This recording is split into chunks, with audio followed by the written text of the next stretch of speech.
Hi hello అండి, welcome back to my channel. అందరూ ఎలా ఉన్నారు? బాగున్నారా? చూడండి, పుట్టగొడుగులు కర్రీ అనమాట. ఈరోజైతే పుట్టగొడుగులు పొలంలో నుంచి ఒరిజినల్ అనమాట. ఒరిజినల్ పుట్టగొడుగులు పొలంలో నుంచి తెంపుకొచ్చారు. వర్షం అయితే పడుతుందండి మా ఏరియాలో. నైట్ నుంచి వర్షం అనమాట. ఇంక ఇవి మట్టిలోంచి వచ్చినాయి కదండి, ఒరిజినల్ అనమాట. చాలా బాగుంటాయి కర్రీ. చికెన్ కర్రీ కంటే కూడా చాలా బాగుంటుంది. ఇవి మట్టిలో ఉంటాయి కాబట్టి చాలా క్లీన్ చేసుకోవాలి 2-3 సార్లు. ఒక్కొక్కటి మట్టి గోరుతో గీకుతా తీయాలన్నమాట. కొంచెం టైం పడుతుంది కడగాలంటే. 2-3 సార్లు కడిగిన తర్వాత మూడోసారి సాల్ట్ వేసుకొని ఇంకొకసారి కడుక్కుంటే క్లీన్ అయిపోతాయి. చూడండి, ఫైనల్గా కడిగేసాను. ఇంకా కర్రీ అయితే ప్రిపేర్ చేస్తున్నానండి. వర్షాకాలంలోనే ఇవి దొరుకుతాయి అన్నమాట. ఉత్తప్పుడు అస్సలు దొరకవు కావాలన్నా. కానీ ఇవి న్యాచురల్గా మన పొలాల్లో దొరికాయి అన్నమాట. ఆరోగ్యానికి హెల్త్కి కూడా మంచిది. ఇది నాకైతే చాలా ఇష్టం అన్నమాట. ఈ వర్షాకాలంలో 2-3 సార్లు ఇంకా సీజన్ అంతా కూడా తింటానే ఉంటాం. తెచ్చుకొని ఫ్రిడ్జ్లో స్టోర్ చేసుకుంటాం అన్నమాట. ఇంకా నేను ఆయిల్ వేసుకొని ఉల్లిపాయ ఇంకా పచ్చిమిర్చి అయితే వేసుకొని ఇంకా కొంచెం సాల్ట్ పసుపు వేసుకొని మగ్గించుకుంటాను అన్నమాట.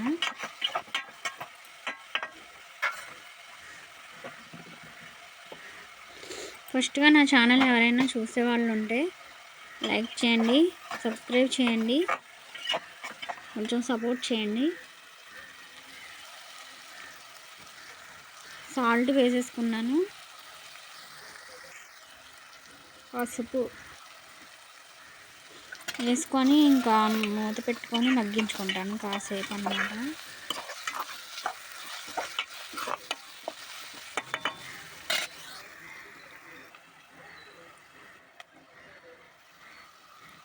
మగ్గుతూ ఉన్నాయి ఉల్లిపాయలు కొంచెం. తర్వాత అల్లం వెల్లుల్లి కొంచెం, దాల్చిన చెక్క, అనాస ఇవి మిక్సీ పట్టుకున్నానండి. ఆ పేస్ట్ మాత్రం వేసేసాను. కొంచెం మగ్గాలి. మగ్గిన తర్వాత అప్పుడు పుట్టగొడుగులు అయితే నేను వేసేస్తున్నాను. మష్రూమ్స్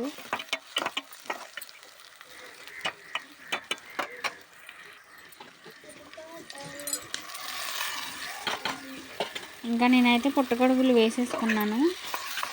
వేసుకొని మళ్ళీ కొంచెం సాల్ట్ వేసుకొని మగ్గించుకోవాలన్నమాట.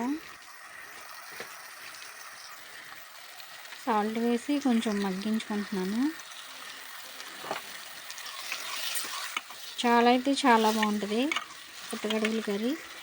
మీలో ఎంతమందికి ఇష్టమో కామెంట్ చేయండి. తర్వాత నేను కారం వేసేసుకున్నాను. కారం వేసుకొని ఇంకా మొత్తం తిప్పుకోవాలి.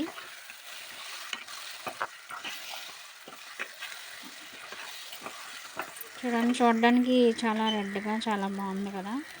ఆయిల్ పైకి తేలుతూ ఉందన్నమాట. కూర కొంచెం మళ్ళీ వాటర్ పోసుకోవాలన్నమాట. వాటర్ పోసేసుకున్నాను. తర్వాత వాటర్ పోసుకొని కొంచెం సేపు మగ్గించుకోవాలి. ఇది ఎక్కువసేపు ఉడికించుకోవాల్సిన అవసరం లేదండి. చాలా మెత్తగా ఉంటాయి కాబట్టి కొంచెం మగ్గించుకుంటే సరిపోతుంది. మగ్గబెట్టుకోవాలి, అంత ఉడికించే అవసరం లేదనమాట. కూర అయితే దగ్గర పడిపోయిందండి. కర్రీ అయితే అయిపోయింది. ఇంకా కర్రీ లాస్ట్గా ఫైనల్గా ఇంకా ధనియాలు, మిరియాలు, జీలకర్ర పొడి ఆడించి పెట్టుకున్నాను అనమాట. ఆ పొడి అయితే వేసేస్తున్నాను కర్రీలో. కొత్తిమీర అయితే లేదండి, అయిపోయింది అనమాట. ఇంకా వేయలేదు. ఇంకా ఫైనల్గా దగ్గరకు వచ్చేసింది, దింపేస్తున్నాను. ఇప్పుడు టేస్ట్ చూపిస్తాను చూడండి ఎంత బాగుందో. చూడడానికి రెడ్గా ఉంది. చూడడానికి కర్రీ బాగుంటేనే కదా తినాలనిపిస్తుంది. చూడండి, పచ్చిమిర్చి కూడా పచ్చిమిర్చితో సహా తినేస్తాను. చాలా బాగుందండి కర్రీ అయితే. చికెన్ కంటే సూపర్గా ఉందన్నమాట. లైక్ చేయండి, సబ్స్క్రైబ్ చేయండి.